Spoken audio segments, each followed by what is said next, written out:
अल्लाह ताला ने कायदे आज़म के बाद पाकिस्तान को जुल्फ़िकार अली भुट्टो की शक्ल में एक बैनुल अक़वामी ज़की, फ़हीम, बहादुर, दूर अंदेश और सियासी शऊर रखने वाला लीडर दिया था, जिसने पाकिस्तान के न्यूक्लियर प्रोग्राम की बुनियाद रखी और इसे पहला इस्लामी एटमी मुल्क बनाया।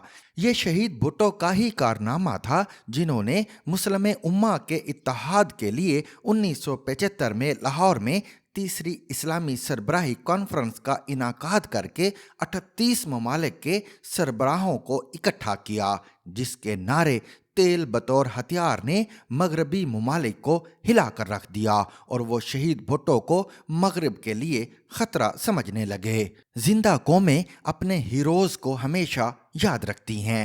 मैं आज शहीद जुल्फ़िकार अली भुट्टो की 44वीं बरसी पर उनकी साहिबजादी बेनज़ीर भुट्टो की किताब दुख्तर मशरिक से कुछ इक़्तिबासात पेश करना चाहूँगा। वो लिखती हैं कि मैं 2 अप्रैल की सुबह फौज की तरफ से फराहम करदा चारपाई पर लेटी हुई थी जब मेरी वालिदा अचानक कमरे में दाखिल हुई और कहा, पिंकी, बाहर फौजी अफसरान का कहना है कि हम दोनों भुट्टो साहब से मुलाकात कर लें, हालांकि आज का दिन मुलाकात का नहीं है।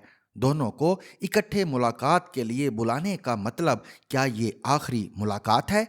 जनरल ज़िया-उल-हक ने मेरे वालिद के कत्ल का फैसला कर लिया था। मैंने सोचा कि हमें आलमी राय आमा और आवाम तक ये खबर फौरन पहुंचाना चाहिए। मैंने वालिदा से कहा कि उन्हें बता दें कि मेरी तबीयत नासाज है, लेकिन अगर ये आखिरी मुलाकात है तो हम जाने के लिए तैयार हैं। जब मेरी वालिदा उनसे बात करने गई तो मैंने पहले से तहरीर शुदा खुफिया पैगाम अपने एक दोस्त को भिजवाया और बताया कि वो हमें आखिरी मुलाकात के लिए ले जा रहे हैं। तुम फौरन गैर मुल्की सफ़ीरों तक ये पैगाम पहुंचाओ और आवाम को मुतहर्रिक करके सड़कों पर लाओ।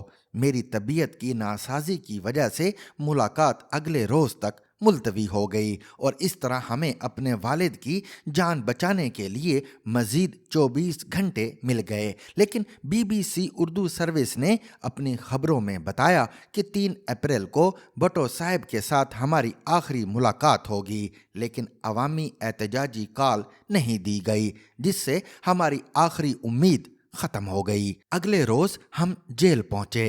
मेरे वालिद ने काल कोठड़ी से पूछा कि तुम दोनों आज इकट्ठी क्यों आई हो? मेरी वालिदा ने कोई जवाब ना दिया। वो जेल सुपरिटेंडेंट से पूछते हैं, क्या ये आखिरी मुलाकात है? हाँ। क्या तारीख का तयन हो गया है? कल सुबह, जेल सुपरिटेंडेंट ने जवाब दिया। कितने बजे? जेल कवायद के मुताबिक सुबह 5 बजे। ये इतला तुम्हें कब मिली? कल रात, उसने रुकते रुकते जवाब दिया। अपने अहलो अयाल से मुलाकात का कितना वक्त दिया गया है? निस्फ घंटा। जेल कवायद के मुताबिक हमें 1 घंटा मुलाकात का हक है। वो कहते हैं सिर्फ निस्फ घंटा। सुपरिटेंडेंट दोहराता है, ये मेरे अहकामात हैं, सिर्फ निस्फ घंटा। उस शख्स से मुलाकात के लिए सिर्फ निस्फ घंटा जो मुझे जिंदगी की हर शय से ज्यादा अजीज है। सीने में घुटन महसूस हो रही थी। मुझे रोना नहीं चाहिए क्योंकि इससे मेरे वालिद की अजियत बढ़ जाएगी। वो चंद सगार जो उनके वकला छोड़ गए थे मेरे हवाले करते हैं। मैं आज शब के लिए सिर्फ एक रख लेता हूँ। शालेमार परफ्यूम की शीशी भी रख लेते हैं। वो अपनी अंगूठी मुझे देना चाहते हैं, लेकिन मेरी वालिदा उन्हें कहती हैं इसे पहने रखें। वो कहते हैं अच्छा अभी मैं रख लेता हूँ, लेकिन बाद में अंगूठी बेनज़ीर को दे देना। तुम दोनों ने बहुत तकालीफ उठाई हैं। वो आज मुझे कत्ल करने जा रहे हैं। मैं तुम्हें तुम्हारी मर्जी पर छोड़ता हूँ। अगर चाहो तो पाकिस्तान से बाहर चले जाओ और अगर जिंदगी नए सिरे से गुजारना चाहती हो तो यूरोप चली जाओ। मेरी तरफ से इजाज़त है। मम्मी कहती हैं नहीं नहीं, हम कभी नहीं जाएंगे। हम मुल्क छोड़कर चले गए तो इस अवामी पार्टी जिसकी बुनियाद आपने रखी है की रहनुमाई के लिए कोई नहीं होगा। सुपरिटेंडेंट पुकारता है, वक्त खत्म हो चुका। मैं सलाखों को पकड़ते हुए उसे कहती हूँ बराए मेहरबानी कोठड़ी का दरवाज़ा खोल दो।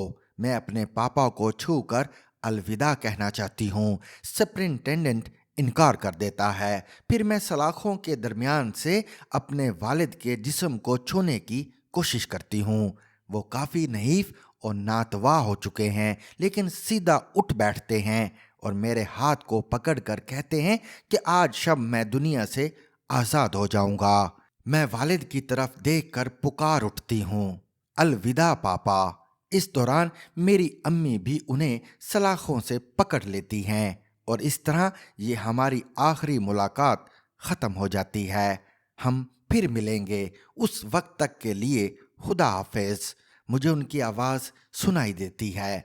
मैं जाते वक्त मुड़कर देखना नहीं चाहती क्योंकि मुझे मालूम है कि मैं ज़ब्त नहीं कर सकूंगी।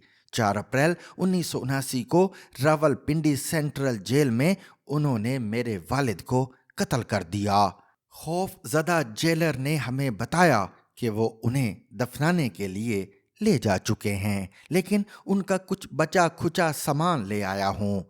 मैंने जेलर से पूछा कि उनकी अंगूठी कहाँ है, तो उसने अंगूठी मेरे हवाले की। भुट्टो जैसे अजीम लीडर सदियों में पैदा होते हैं, लेकिन अफसोस आलमी साजिशों के तहत उन्हें हमसे छीन लिया गया। For more informative videos with Chaudhary Javed, subscribe to our YouTube channel. Zigzag News. We make it special.